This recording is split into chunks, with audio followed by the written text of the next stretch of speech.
Bueno, continuando con la lectura de esta carta pastoral de Monseñor Carlos Oviedo Cavada, que fue emitida, como decíamos, aproximadamente 30 años atrás, Moral, Juventud y Sociedad Permisiva, una invitación a una vida evangélica, y con el propósito de difundirla y darla a conocer a ustedes como una orientación a la grave decisión cívica que como católicos creyentes y hombres de buena voluntad está sometida a nuestra consideración el día 25 de octubre, y a fin de iluminar nuestras conciencias y optar por un buen discernimiento para emitir nuestro sufragio ciudadano, continuamos entonces la lectura de este documento en su apartado números 3 y 4. Las tendencias actuales a la inmoralidad. Permisivismo ético. Existe una poderosa tendencia de la cultura moderna, apoyada en múltiples factores, a relativizar y hasta disolver las normas éticas, tanto de moral natural como evangélica. Tal tendencia, que llega en ocasiones al desenfreno y al libertinaje, se sustenta en un falso concepto de libertad, entendida como la capacidad del individuo de realizar sus propios gustos e inclinaciones, sin otra limitación que su disponibilidad de recursos económicos, la voluntad de poder propia y la de otros, y la satisfacción o el aburrimiento que experimenta en la obtención del propio placer. La causa última de este proceso es la descristianización y el secularismo, que han intentado borrar de la vida social las dimensiones divinas de la existencia humana, la conciencia religiosa de la persona y toda referencia a la presencia de Dios en la vida y en la historia de los hombres. Numerosas ideologías han contribuido de diversos modos a desencadenar este fenómeno. El materialismo teórico y práctico, el liberalismo, el socialismo, el cientifismo, el tecnocratismo, el positivismo, el pansexualismo, el hedonismo y otras corrientes que han pretendido socavar la validez objetiva de las normas morales que iluminan y dan sentido a la vida del hombre en el mundo. Pero junto a las ideologías, ha sido la mentalidad pragmática, orientada hacia el consumismo, la que ha pretendido reducir el ser al tener, y el sentido de la existencia humana al éxito económico y a la satisfacción placentera de las inclinaciones de cada cual. Aunque estas tendencias de permisivismo ético se han originado en regiones lejanas, la creciente interrelación entre todos los países de la Tierra, unida a diversos factores de origen social, local, hace que el fenómeno se manifieste entre nosotros de manera todavía incipiente, pero aún así peligrosa y alarmante. Como muchos otros países de América Latina, el nuestro tiene una tradición cristiana de 5 siglos, la que representa una inmensa reserva ética y religiosa que permite defendernos del permisivismo. Pero este valioso patrimonio cultural y moral puede ser también rápidamente dilapidado, como ha ocurrido en otros países que también poseían antiguas y sólidas tradiciones cristianas. Ello debe alertar nuestras conciencias y llamarnos a una reacción pronta y decidida. Han pasado ya a ser parte de nuestra vida cotidiana la creciente erotización del ambiente, la pornografía, la promiscuidad sexual juvenil, las campañas para cohonestar esta promiscuidad con el mero uso de preservativos y de otros anticonceptivos. La anticoncepción misma, el divorcio y el aborto, las iniciativas para legalizar uno y otro, la desintegración del núcleo familiar, el avance del alcoholismo y de la drogadicción, el uso sistemático de la violencia en la delincuencia y en el terrorismo, que involucra también a autores juveniles, el culto al lucro, la usura, la falta de ética en los negocios, para no citar sino las principales manifestaciones del fenómeno, que tantas otras ramificaciones tiene en el tejido social de nuestro país. Una reflexión que llama a la conversión. Mi responsabilidad pastoral me obliga a aportar con urgencia algunos elementos básicos de reflexión, a fin de preservar y enriquecer la integridad moral de nuestra juventud y con ella de la sociedad entera. Dedico a la moral sexual de la juventud la mayor parte de esta carta, puesto que se trata de un punto especialmente sensible de la conducta ética de los ciudadanos, que tendrá consecuencias innegables para el futuro del país.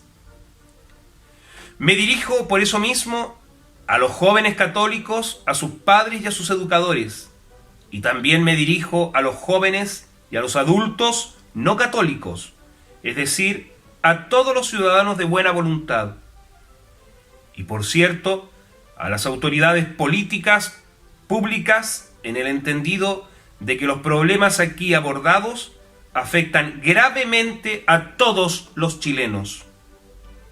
La reflexión que propongo se funda en el común patrimonio cristiano de nuestra cultura y contiene, además, su propia verdad humana y natural, que puede ser comprendida y aceptada también por aquellos que no son católicos o que no tienen religión. Como pastor de la Iglesia, mi primera preocupación ante estos problemas es el bien y la salvación de las personas a mí confiadas. Y además, tengo también la obligación, de cara a la sociedad, de advertir a toda la población que la situación de creciente inmoralidad que vivimos pone en juego la propia subsistencia de la sociedad y el bien común. ¿Qué es su fin? Llamo, por tanto, a todas las personas, interpelo a todas las conciencias sin excepción, para dar lo mejor de sí mismas en un esfuerzo ético que no admite tregua, conformismo o neutralidad, sino claridad de juicio y fuerza de voluntad para adherir al bien. El sentido de la sexualidad humana y su desfiguración. Crisis de la moral sexual. Atravesamos por un periodo de la vida social en que intencionalmente se quiere fomentar el desarrollo de un ambiente altamente erotizado, que multiplica sin pausa los estímulos sensoriales dirigidos a toda la población y en especial a la juventud. El exhibicionismo sin recato de la desnudez, particularmente en el verano, permite percibir la existencia de un verdadero culto del cuerpo que anida de manera ambigua y peligrosa en muchas personas, particularmente de ambientes juveniles, inclinándoles al placer fácil y desordenado. Las mismas calles de la ciudad están llenas de tales estímulos. Muchos de ellos tienen detrás grandes intereses comerciales, los que incluyen desde la promoción y venta de productos habituales de consumo hasta ese comercio sucio y bajo que es la pornografía en todas sus formas. La obscenidad irrumpe con desvergüenza en el mundo de los espectáculos y de las diversiones, en los más diversos medios de comunicación, en publicaciones de toda suerte, en la publicidad comercial y en la moda, en la misma literatura y en el arte. Antes ocurría con disimulo, hoy con desfachatez, como si el campo fuera ya suyo y gozara en la sociedad de la más amplia legitimidad. La ostentación obscena y provocativa de la belleza corporal manipula de manera vil algunos de los resortes más sagrados y también más frágiles del alma humana. Pretextos inaceptables del permisivismo. A menudo se quiere fundar esta manipulación en legítimos motivos culturales, tales como la búsqueda de nuevas experiencias, el realismo, la modernidad, la liberación, la moda, el arte y hasta la misma belleza. Es verdad que la exhibición del desnudo humano no es necesariamente obscena. Tratándose de una obra de arte, el desnudo puede tener un valor estético, pero que a veces no resulta fácil diferenciar de la obscenidad. La obligación de realizar este discernimiento es consubstancial a la conciencia, para no envenenar, bajo pretextos estéticos, el alma juvenil. Y aún toda alma en general, pues los años no hacen a nadie invulnerable a la degradación moral. En la mayoría de los casos, los supuestos motivos culturales son pretextos tan débiles y superficiales que resulta obvia la intención interesada, comercial, ideológica de otra naturaleza, que mueve a esta clase de exhibiciones. Es un grave mal manipular las energías más santas de la sexualidad humana, orientándolas hacia otros fines distintos que aquellos que le son propios, el amor conyugal y la procreación. Para quienes eligen el estado matrimonial, la virginidad consagrada, para aquellos que libremente entregan esta energía al servicio de Dios y del prójimo. O la soltería, castamente asumida. Para quienes no encontraron en su vida la pareja a quien entregarse. En todos los casos, el fin último es el amor, entendido como la total entrega y oblación de sí mismo a la persona amada. Al desviar la sexualidad de estos fines, se fomenta una destructora promiscuidad que cobra sus peores víctimas entre los más jóvenes. Incentiva las violaciones y los delitos sexuales, los cuales se hacen cada día más frecuentes, trayendo tristes secuelas para sus víctimas y para toda la sociedad. Vigencia permanente del pudor. Cuando se argumenta en favor de la pornografía y de la promiscuidad señalando que el sexo es sano y bello, se olvida que precisamente para que lo sea, se le debe tratar con el cuidado más delicado. La fuerza antipornográfica por excelencia es el pudor. No corresponde, como algunos quieren proclamar, a una actitud anticuada o pacata que debe deponerse ante el avance progresista de la llamada liberación sexual. Por el contrario, el pudor libera al hombre de la lujuria y constituye, en consecuencia, un valor permanente, profundamente arraigado en la naturaleza humana. La sexualidad reclama con todas sus fuerzas la intimidad que le es propia y consubstancial, siendo el pudor el reconocimiento activo y oportuno de esa característica humana. De allí que no deben ventilarse en forma pública las intimidades de la vida sexual. La dignidad de la mujer.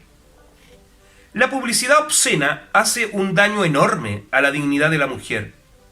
Dudosos argumentos de liberación femenina alegan, por una parte, contra el tratamiento de la mujer como objeto, fomentando absurdamente, por la otra, diversas formas de inmoralidad sexual, que rebajan la condición de la mujer precisamente a la calidad de un objeto de placer. Pedimos coherencia y, por lo tanto, la exclusión absoluta de todo tratamiento de la mujer como objeto o cosa. La moda hace también lo suyo en este deterioro. La verdadera liberación de la mujer pasa siempre, hoy como ayer, por el pudor femenino en el vestir, en la conducta y en el lenguaje. El comportamiento contrario solo consigue para la mujer las peores expresiones de la vulgaridad masculina. El pudor, en cambio, que está hecho de un delicado respeto de la mujer por sí misma y de una caridad no menos delicada hacia los varones, expresa de modo privilegiado la dignidad femenina. Por lo dicho, La mujer debe considerar con extrema responsabilidad moral la exhibición de su belleza, puesto que es, en último término, participación de la belleza infinita de Dios, quien la ha creado junto al varón a su imagen y semejanza. Génesis 1, verso 27. En estas circunstancias, toda mujer debe considerar al varón como alguien que pudo ser su padre, o su hermano, el esposo de otra mujer, o aquel que podrá acompañarla y amarla hasta que la muerte los separe. En virtud de una especie de solidaridad femenina ante el valor de la propia dignidad, debe cuidar la integridad moral del varón y evitar ser para él expresión del pecado. Mulieris Dignitatem, numeral 30. La mujer cristiana debe ser socialmente ejemplar para no confundir la moda con el desenfado vulgar o con el exhibicionismo, y para irradiar su actitud de pureza y misericordia sobre las demás mujeres de su ambiente. Cuán benignamente influye sobre los varones este delicado pudor femenino. María, modelo de la femineidad. Invito a todas las mujeres a volver sus ojos hacia la Santísima Virgen María. En ella encontrarán la más honda delicadeza de la feminidad humana, su aceptación de la gracia de Dios que le revelaba la dignidad de su condición, la hizo reunir en su misma persona, el valor de la mujer, de la esposa, de la Virgen y de la Madre.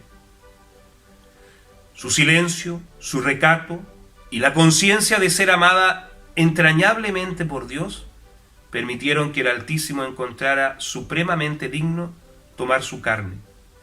Aquel que es la palabra y la verdad eterna del Padre se dejó educar por su pureza y su ternura humana, aprendiendo de la sencillez y transparencia de la mujer. Esta misma pureza es la que da la energía para triunfar como ella sobre el maligno, que como príncipe de la mentira desvía a los hombres del fin para el que fueron creados.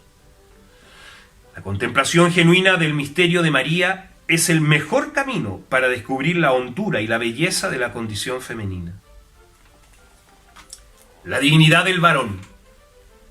No menos importante que la actitud pudorosa de la mujer ante la sexualidad es la del varón. La obscenidad del exhibicionismo corporal se extiende hoy también a la masculinidad, tanto en la moda como en la publicidad comercial, en el cine y en la pornografía. Se exalta la imagen del varón como alguien cuya conciencia de sí mismo depende de su capacidad y de su disposición de poseer a la mujer y de violarla. Y a la vez se intenta despertar en la imaginación femenina los impulsos sadomasoquistas que legitimen la violencia masculina y la transformen en placer. Hombre y mujer se transforman en un objeto para el otro, del cual se puede extraer placer a fuerza de su mutua autodestrucción. Por ello, el pudor masculino pasa por comprender con delicadeza la naturaleza y el ritmo de la sensibilidad femenina, y por la capacidad de educar la propia voluntad, de tal suerte que la violencia y los impulsos de posesión dejen lugar a la ternura y al deseo de paz que nace del respeto a la dignidad femenina. Jesucristo, modelo de virilidad. Invito a todos los varones a volver sus ojos a Cristo. Él asumió plenamente la condición humana y con ella también su conciencia de ser varón. El Evangelio nos relata de sus numerosos encuentros con mujeres de distinto tipo, vírgenes y casadas, adúlteras y prostitutas. A todas ellas acogió con la más grande ternura y despertó en ellas un sentimiento de profunda dignidad. No solo se relacionó con mujeres santas, sino también con las que se encontraban en pecado. No las repudió, sino que las acogió, pero les hizo ver también su mal y su necesidad de conversión. Confrontar Mulieris Dignitatem, numerales 12 al 16. les mostró que la fe sana todas las heridas del hombre, del cuerpo y del espíritu, y que el amor a Dios y el respeto a la ley reconcilia a todos los hombres entre sí. Toda su virilidad fue orientada a dar testimonio de la verdad y tuvo su culminación en la total entrega de su cuerpo y de su sangre para la vida del mundo. En Cristo, el varón puede contemplar la altísima dignidad de su cuerpo y su intrínseca relación con la entrega desinteresada de sí mismo en actitud de servicio a todos los hombres. Educación sexual y castidad. Las ambigüedades de la educación sexual. La dimensión sexual del ser humano debe ser cuidadosamente educada, puesto que viene exigida tanto por la naturaleza como por la gracia. Quisiera transmitir una palabra de aliento a todos quienes enfrentan esta educación considerando las responsabilidades éticas de la sexualidad y a quienes lo hacen con los valores evangélicos, con autenticidad y prudencia, desde los padres de familia a las instancias escolares y de formación de la juventud. Pero debo advertir también que la llamada educación sexual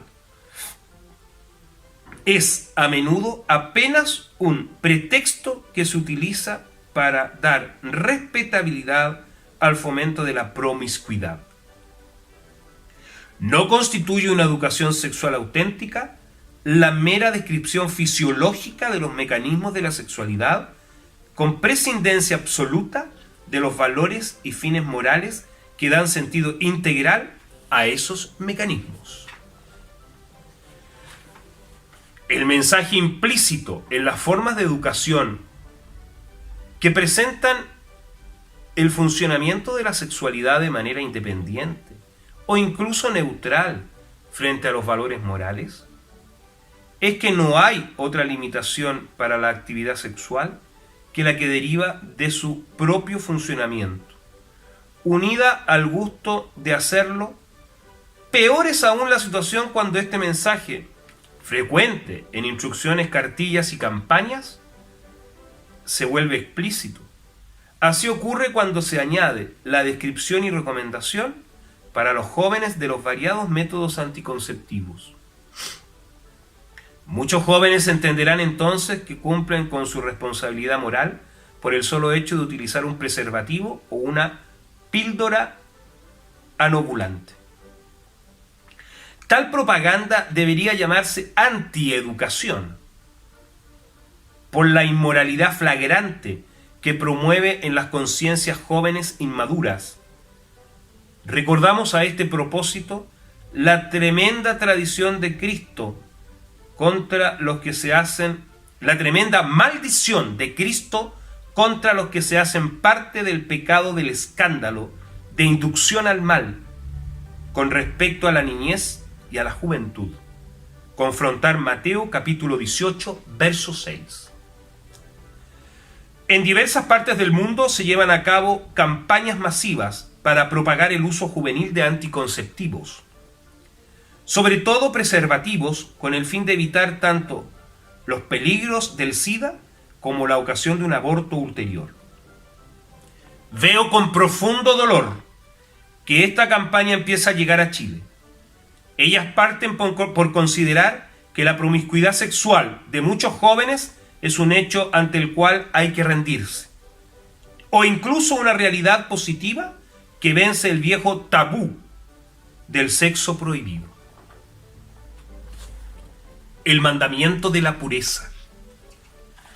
Pues bien, con toda la fuerza de su magisterio y con su sabiduría milenaria, la Iglesia niega que el desorden sexual sea un hecho que no pueda corregirse, a lo cual sigue la engañosa conclusión de la bondad de los preservativos. La promiscuidad sexual no es inevitable, sino un hecho ruinoso de la dignidad humana que supone el consentimiento activo de quienes la practican. La frecuencia estadística de una conducta, como el robar, por ejemplo, no produce su legitimidad ética, tampoco en el ámbito de la sexualidad. Es el hermoso mandamiento de la pureza, del autodominio, de la fortaleza, de la alegría, del amor limpio y perdurable, el que revela al hombre el sentimiento de su dignidad humana. Ante la aparente dificultad de este mandamiento, y no es el único difícil del Decálogo, se esgrime livianamente la bandera del realismo. Hay que plegarse a los hechos. Semejante realismo se podría esgrimir contra todos y cada uno de los preceptos de la ley de Dios impresa en nuestra conciencia moral, pero en vano. A la larga, nadie es más realista que la Iglesia. Rendirse a hechos que parecen consumados es una gran claudicación. En este caso, además, el realismo de los preservativos dista mucho de ser realista, porque se sabe que en un porcentaje estadístico significativo, tales instrumentos también fallan. Fomentar su uso es contribuir al incremento de la promiscuidad sexual, amparada en esa aparente seguridad, lo cual traerá ciertamente como consecuencia más abortos y más casos de SIDA. Llamo a detener esa campaña desorientadora que no puede sino traer mayores males a la población. El aborto y el SIDA son dos flagelos que nos preocupan grandemente, nos mueven a compasión y nos llevan a buscar todos los medios realmente eficaces para ponerle atajo. Pero ni los preservativos, ni género alguno de anticoncepción se cuentan entre esos medios, porque no van a la raíz del mal. Esa raíz se remedia solo mediante la reforma de las costumbres. El uso desordenado de la sexualidad trae consigo tarde o temprano un empobrecimiento de las propias energías de la sexualidad. Hastío, tedio, tendencia a la evasión mediante el alcohol y la droga, anestesiamiento de la conciencia moral, irresponsabilidad y un variado espectro de desequilibrios psíquicos. Por el contrario, la práctica de la castidad que recomienda la conciencia moral trae consigo un enriquecimiento de las personas y de la sociedad entera. Los jóvenes necesitan vibrar con el hermoso ideal del autodominio, del cuerpo y de los sentidos. Señorío de sí mismo, alegre afirmación de sus voluntades fuertes, respeto y no cosificación de la otra persona, amor noble y duradero. Pensar que los jóvenes no son capaces de entusiasmarse por un ideal, así, sobre todo si se inscribe en el contexto de una vida cristiana integral, es desconocer los anhelos más profundos de la naturaleza humana. Además, el ideal de la castidad se asocia normalmente a otros esfuerzos nobles de los jóvenes, como son la superación frente a ellos mismos y la lucha por la justicia y la solidaridad en la sociedad en que viven. Al revés, los jóvenes que se rinden a una vida disoluta, es muy difícil que luchen por causas generosas y nobles en bien de sus hermanos. Algunos quieren difundir la impresión de que la Iglesia, al recomendar la castidad, cede a una suerte de sombrío y anticuado puritanismo que considerara que el cuerpo, la belleza física y el sexo son malos y han de ser reprimidos. Debo decir que la perspectiva cristiana es exactamente opuesta a esa triste caricatura. La invitación a la castidad brota, por el contrario, del reconocimiento de la profunda bondad y aún santidad del cuerpo humano y de la sexualidad. He aquí una paradoja que una y otra vez se ha planteado a lo largo de los siglos. Cuanto más mal se piensa del cuerpo y más insignificante se lo crea, más licencias morales se le permitirán y hasta se le exigirán. Este es un hecho que ha tratado de justificarse con las más variadas ideologías: el materialismo, el libertinismo, el sadismo, el psicologismo. En todos esos casos, los aparentes impulsos de liberación de las energías vitales desembocan en un festín de autodestrucción. El hombre, ícono de la Trinidad. Pero sí, como nos enseña la contemplación del misterio de Cristo, el hombre está hecho a imagen y semejanza divina, su cuerpo es templo del Espíritu Santo, y no pueden separarse en él su espíritu y su realidad sensible. Entonces, la pureza y el autodominio, la templanza y el sacrificio, son dimensiones que brotan de su excelsa vocación, de su dignidad trascendente y de su bondad radical. Como criatura amada de Dios, llamada a participar por todos los siglos en la resurrección de la carne, como lo enseñan todos los más grandes hombres y mujeres a través de la historia, los sabios que tenían la sensibilidad necesaria para no descansar sino hasta percibir la presencia del absoluto en sus vidas. La naturaleza humana ha sido hecha para el amor y no se puede contentar con pseudo razones. Al final, solo el amor cuenta. Solo el amor es capaz de satisfacer las aspiraciones de infinito que existen en la vida de cada persona. La verdadera educación sexual. La verdadera educación sexual consiste, entonces, en mostrar a los jóvenes la razón profunda de la castidad. Ella representa un valor insustituible como preparación para el matrimonio, para la total donación de sí mismo a la persona amada. Al mismo tiempo permite a las personas experimentar en su propia vida la hermosura, la fuerza de irradiación y de comunicación de la pureza. La castidad, con sacrificio, por cierto, permite comprender los dos fines esenciales de la relación sexual del hombre y la mujer: el amor conyugal fiel, comprometido, duradero y generoso, que debe dar forma humana al deseo y convertirlo en el lenguaje del desprendimiento y del abandono, y la procreación de la nueva vida humana, misterio en que la pareja humana participa del propio poder creador de Dios. La castidad recuerda al hombre que el fin último de todas sus acciones es el amor, y que la sexualidad se orienta también a ese fin. Es indispensable, en consecuencia, que la educación sexual reconozca en toda su magnitud la ley moral natural, que ve en el matrimonio legítimo la verdadera plenitud de la sexualidad al realizarse en sus fines unitivo y procreativo, quedando también asegurada y protegida contra los vaivenes y caprichos de las pasiones desordenadas.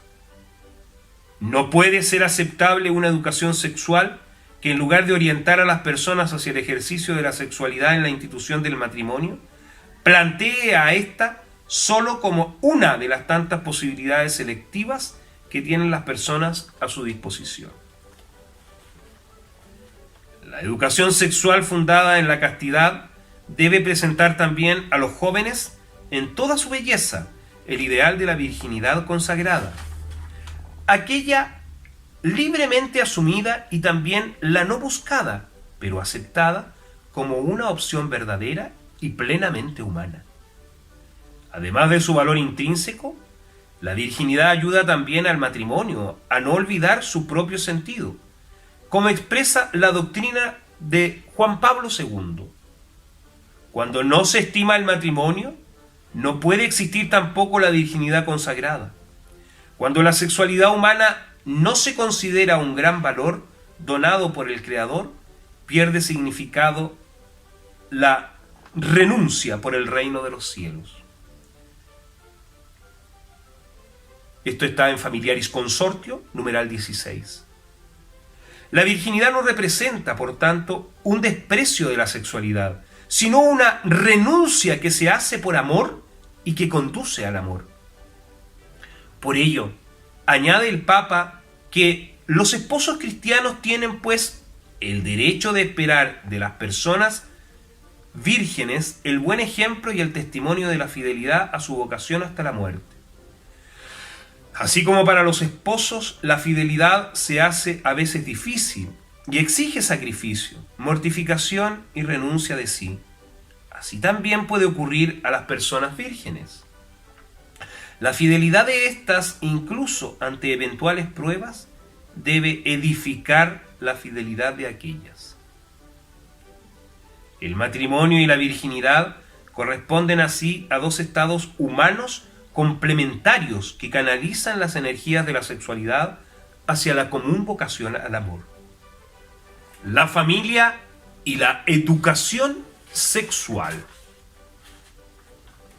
A la familia le corresponde realizar la educación sexual fundamental, también en el caso en que ella se encuentre incompleta por ausencia de uno de los cónyuges. Es en la intimidad del hogar, de labios de sus propios padres, donde los hijos deben ser iniciados con delicadeza y verdad en el sentido profundo de la sexualidad al servicio del amor y de la procreación, y revelárseles el valor inigualable de la castidad. Tal educación es continua y no se limita solo a las conversaciones que puedan tener los padres con los hijos en algunas etapas críticas de su crecimiento, sino que comienza con el propio testimonio de los padres, con su forma de respetarse y de solicitarse, con la verdad y ternura de su lenguaje para alentarse y para corregirse, con la capacidad de obedecerse mutuamente, con su fidelidad.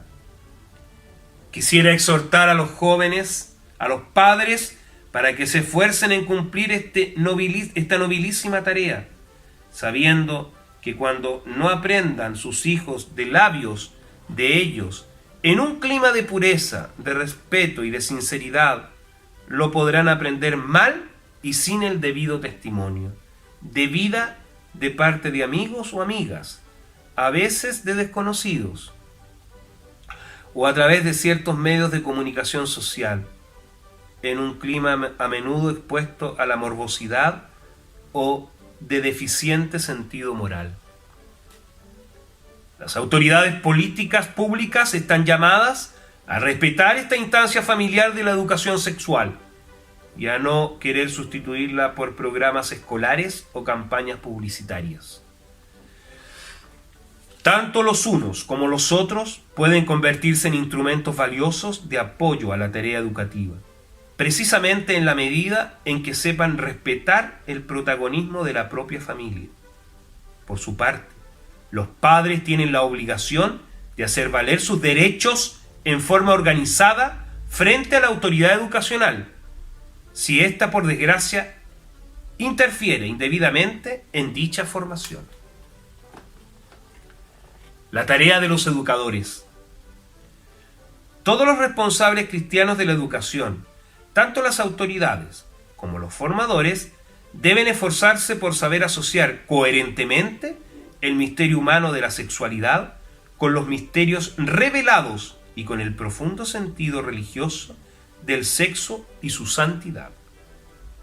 Recuerden que el despertar de la sexualidad en los jóvenes se asocia con la búsqueda de un sentido global para sus vidas, como también con la clarificación de la vocación al trabajo y al estudio.